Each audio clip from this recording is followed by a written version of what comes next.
Hi, welcome back to Wildcard FPL, your home for FPL content. The deadline for Game Week 4 is fast approaching, so we've got to make our transfers, we've got to make our decisions, we want to tell you all about them. The question still remains about midfield. Who are we going for? Is it going to be Maddison? Is it going to be Sterling? Or is it going to be Foden? And what are we doing with our Brighton players? Are they staying? Are they going? We all need to make these decisions. Steve, have you got your picks ready? Currently, I'm going for Turner in goal. He's predicted to score a little bit more than Onana, who plays Arsenal. So right now, Turner in goal, Chilwell, Henry, and Udogie in defence. Udogie coming in for Gabriel. Seemed to make sense. Gabriel has to go now. He's no longer in favour at all. I'm benching Estupinan versus Newcastle. Brighton can score against Newcastle, but I just fancy that Udogie might do something better against Burnley. Midfield of Saka, Bruno Fernandes, Eze, Rashford, and my other transfer, which is Martinelli out and Sterling in as we stand at the moment. That's my big call. Martinelli might well do amazing things, but I just feel like Sterling in a good run.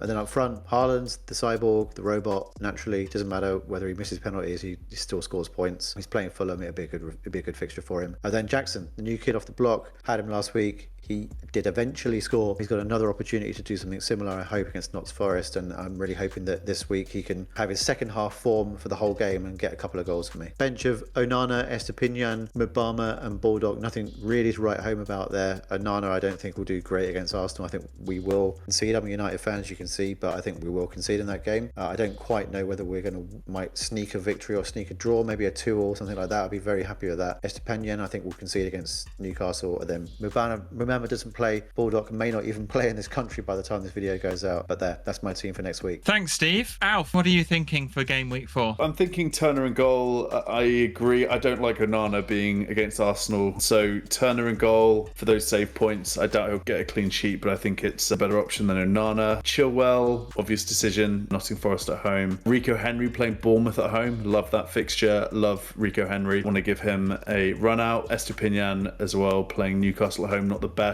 I could switch Udogie for Estupinan. That actually might be the move that I do right now. Udogie on the bench. I think that actually might be a very logical move to make before the deadline. And then midfield, I am tempted by Maddison. I'm tempted by Sterling, but I think I'm going to stick. I have 2 free transfers, so might make a decision closer to the deadline. If I do that, I think it will be either Martinelli or Rashford out for Sterling. That might be the move I make. But right now, I think I'm going to stick and see how it goes. And then up front, won't say much about Haaland, captain, perma captain. And then Watkins has Liverpool away. I'm really excited about that fixture. VVD being out, I think is going to work in Watkins' favour. And I see a couple of goals, couple of returns for Watkins incoming. He's not going anywhere. And then, yeah, from a bench perspective, Onana, right now Udogie, but probably Estupinan. And then Kabore and Mbama. So not the best bench, but I do have some cover if needed. Great stuff. John, what are you thinking? What changes have you made? This week, I'm hoping beyond hope that Johnston is still playing because he's in goal. I think Newcastle will score against Brighton, so I'm benching Steele. In defence, I don't have that many options. Botman is playing Estupinan. I think he's also potentially injured. Saliba against Man United. Pretty sure Man United will score, but he has to play, so I've got Saliba in there. Transferring out Shaw, who's long-term injured, for Udogie. Feels pretty good to see some people in the general FPL community interested in transferring in Spurs players. It's been a while, since Kane was in there permanently. Chilwell will stay. Scott Forest at home, expecting something there. Then into midfield, sticking with Saka, hoping that he gets fired up by a big game. Hoping that Pep plays Foden, Fulham at home, and Bremo, Bournemouth at home. Hoping that's sort of return to form for the Brentford pairing. Should be a relatively easy fixture. And then I've got Rashford, similarly hoping that he's fired up by a big game. Up front, Richarlison scored in the middle of the week against Fulham. Maybe he's looking to score a goal in the Premier League finally, but I think I'm going to stick with Alvarez up front. That could change at the last minute if there's any word that Alvarez isn't playing, or potentially Foden. Haaland, boring, but he's the captain. And then Wissa with that easy-ish home game against Bournemouth. Bench, Steele, at the moment Richarlison, and then Botman and Estupinan playing each other, and probably conceding a few goals, I think. Great stuff. I have had a bit of a tricky week in the pick department. I'm going for Turner in goal as well against Chelsea. At the moment, I'm not seeing Steele as a problem that I need to solve necessarily, because Verbruggen came on for Brighton last weekend and had an absolute stinker. So I'm going to not sub out Steele just yet and use Turner as a switching goalkeeper. In defence, Chilwell and Henry are starting, and I'm hoping against all hope that Akanji gets over his illness, because he's my only option before Estupinan comes in off the bench. So I really hope Akanji's Dorito disappears before the weekend. Otherwise, my defence may be a bit trickier than it looks right there. In midfield, I have made, at the moment, 2 changes, but it's subject to some cups taking place and the results of any possible injuries coming in. Keeping Foden, keeping Rashford, keeping Saka, and bringing in Maddison and Sterling for Martinelli and Mitoma. Mitoma, I think his time in the sun is done somewhat in terms of predicted points, at least for the next few weeks. And Martinelli, I'm a bit undecided about the Martinelli-Rashford situation. I clearly made a mistake last week with selling Bruno. Didn't pay too much of attention to the fact that he was on penalties, which came back to bite me almost immediately after I'd made that decision. So I'm in 2 minds, well, 3 minds maybe, about whether to sell Rashford for Maddison or Sterling, whichever way around you want to look at it, or Martinelli. If I sell Rashford, potentially down the line, that will give me money to trade somebody back up for Bruno, however mad that is. But I'm undecided on that point at the moment. Obviously, that a bit backwards looking rather than forwards looking, but we'll have to see on that. At the moment, this is subject to change. I think if I was going to keep this without a hit, because I do only have the 1 transfer, I'd leave Martinelli and just do Mitoma to Sterling. But this is how I'm thinking as of the time of recording. And then up front, unchanged with Haaland as captain and Jackson. So that would take me for the Chelsea triple up for their good fixtures.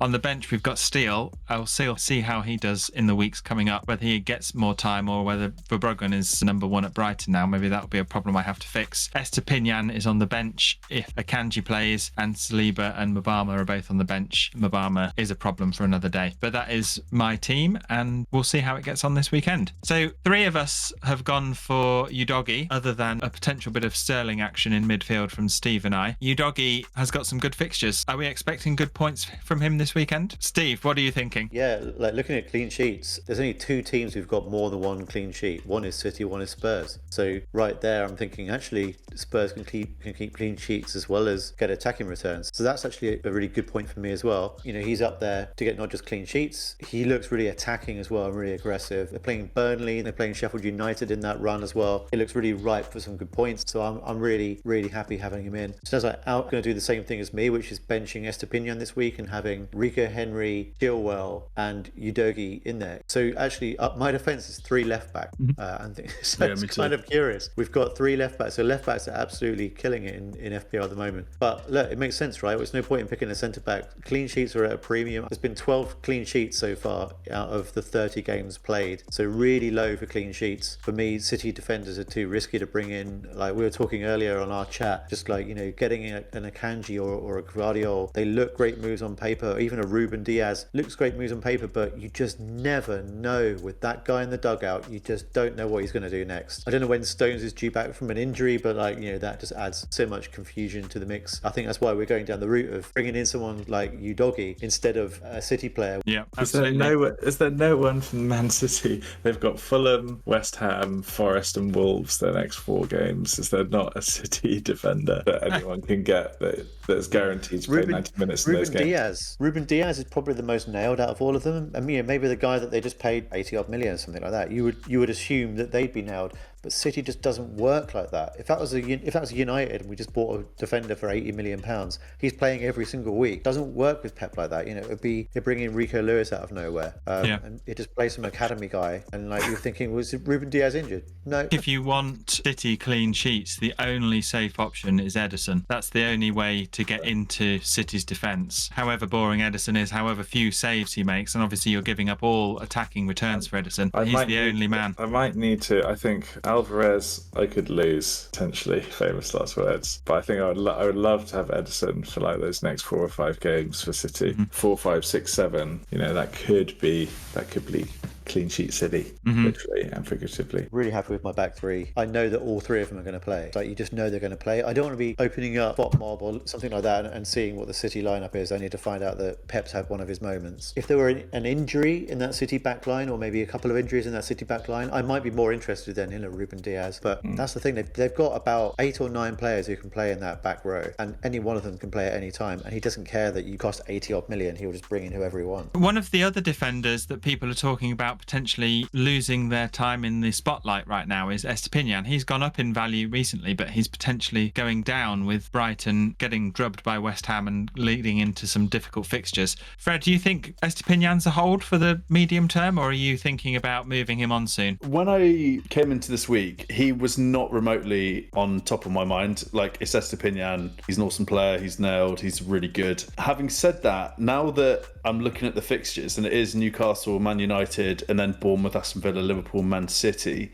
the next 6 aren't great. He's gone up 0.3 million. So if you're not going to play him, why not capitalise on that? Sell him, take the money and invest it somewhere else. That might be the move. Now that I'm thinking about it, it's a big call. It's a really big call because he's nailed on 90 minutes. His points aren't that bad. I think that he will be a part of most attacks. So it could go either way. It could backfire. Having said that, if you're wanting to be a little bit smart and look elsewhere at this point, then it also wouldn't be the worst idea. No, he's just one of those players that a lot of managers do have. And like you say, his value has gone up to the point now where you can reap the benefits of those price rises. It's not like he's just gone up 0.1 and you're still only going to sell him for 5 million. Right. You can get some of that money back. And when you sell a player in FPL, it doesn't mean that he's gone for the rest of the season. It's just for the next few weeks. Well, his fixtures are bad. He just might not be the best one to choose. And like you say, if you're going to play him on the bench, what's the point of leaving that money in there tied up when potentially his points are going to go down? One thing that people are talking about this week is obviously everyone's got a keen eye on who Luton are playing because that's who we want players from. West Ham have got Luton coming up and Jared Bowen scored a nice goal at the weekend. Is he one to get in this week for Luton, Steve? What do you think? If you're a fan of a 1 week punt, then yeah, I reckon get him in. Luton will concede chances. He is a player we know in FPL can score goals, can score big points. If you're looking at chasing down your mini league rivals and you haven't got any other fires to put out and you don't mind the fact you might carry him again next week, yeah, I reckon it could be one worth considering. Another player also in the mix could be Mikel Antonio, who I thought his performance was outstanding versus Brighton. Some of his movement, the goal that he scored, I really loved it. A little step over, a little shimmy, and the defender completely bought it. A good defender as well. An amazing finish in the bottom corner. Great striker, as we know, Premier League experience. I really have no idea why Man United haven't tried to buy him. We need a striker. I love him at United. I think Antonio or Jared Bowen, 1 week punt, playing Luton. If you have no other fires to put out and you fancy a punt, then I reckon one of those 2 players could be it. And Ward-Prowse as well, let's not forget. He's been popping up in the action quite a lot. Great point. Yeah. 2 assists and a goal. Just a really experienced Premier League player. Yeah, very good point. Yeah. On dead balls, set pieces against that Luton Town defence could be another one to consider. I think one thing about West Ham, and when we look at Chelsea fixtures in terms of looking at Sterling's returns for the season so far, so you won't get those points every week. So it is good to note, like you say, Steve, that this is a punt for people who are free of a transfer and they've got no Doritos or fires to put out elsewhere. West Ham's fixtures, like Aston Villa's, get really good around the fixture swing, around the game week 9 sort of point, and it would be a really viable option to bring in somebody like Ward-Prowse or Bowen at those points. But right now you're backing into what is Man City, Liverpool and Newcastle in the next 4 weeks, so you've got to be really careful that you don't dead end your team with a Bowen and then leave yourself in trouble for the weeks coming up, because that could put you in a bit of a sticky situation. But I mean, West Ham really put the screws on Brighton, so top of the table right now. Maybe they'll go on to have a world-beating season, who knows? Right, so that's what we're doing this week, or what we're planning to do before we get any more news. But hold on to your transfers until the deadline. Don't get caught into the trap that I did this week and make your transfers too soon. It's not worth it, believe me. If you found anything interesting in this video, leave us a subscribe and catch us on the next one. And if you're a Twitterer, make sure to follow us on Twitter. Our links will be down in the description below or floating around on the screen somewhere. We'd love to hear from you over there. We'll give you some tips on what transfers that you're stuck on or things leading up into the game week. So thanks again for watching, and we'll see you next time. Cheers.